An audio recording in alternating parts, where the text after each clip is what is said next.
અહીંયા જોવા જઈએ તો મામલો ખાલી અહીંયા પૂરતો જ એ સીમિત નથી, કેમ કે આમાં જે 2021ની જે તાલુકા પંચાયત, જિલ્લા પંચાયત, જે સ્થાનિક સ્વરાજની ચૂંટણી હતી તેમાં નવગણભાઈ રેવાભાઈ સરસૈયા એ ભારતીય જનતા પાર્ટીમાંથી ઉમેદવારી નોંધાવે છે. અરણી ટીંબા જે વાંકાનેરની જે સીટ છે એ તાલુકા પંચાયતની વાંકાનેરની સીટ ઉપરથી એમાં ઉમેદવારી નોંધાવે છે અને તેના એફિડેવિટમાં એ પોતે અનુસૂચિત જનજાતિ છે તેવું તે લખે છે.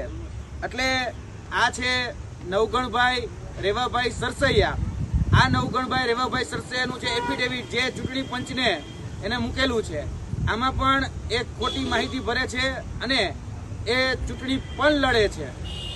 તેની સાથે સાથે એક બાપના બે સગા દીકરા નવગણભાઈ રેવાભાઈ સરસૈયા, વિક્રમભાઈ રેવાભાઈ સરસૈયા એ બંને જુડવા ભાઈઓ છે. અને આ જે જુડવા ભાઈઓ છે એ જુડવા ભાઈઓ જે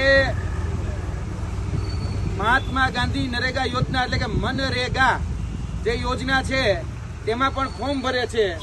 હવે તમે જોઈ શકો છો નવગણભાઈ રેવાભાઈ સરસૈયા જે ફોર્મ ભરે છે તે એસટી કેટેગરીમાં પોતાની જાતિ એ દર્શાવે છે, ત્યારે એના જ સગા ભાઈ જુડવાભાઈ વિક્રમભાઈ તે બતાવે છે સામાજિક શૈક્ષણિક રીતે પછાત એટલે કે SCBC એ પોતાની કેટેગરી બતાવે છે.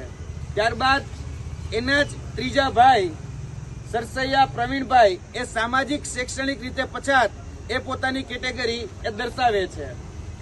ત્યારબાદ એના બીજા અન્ય ભાઈ એ પણ સામાજિક શૈક્ષણિક રીતે પછાત એ પોતાની કેટેગરી એ દર્શાવે છે.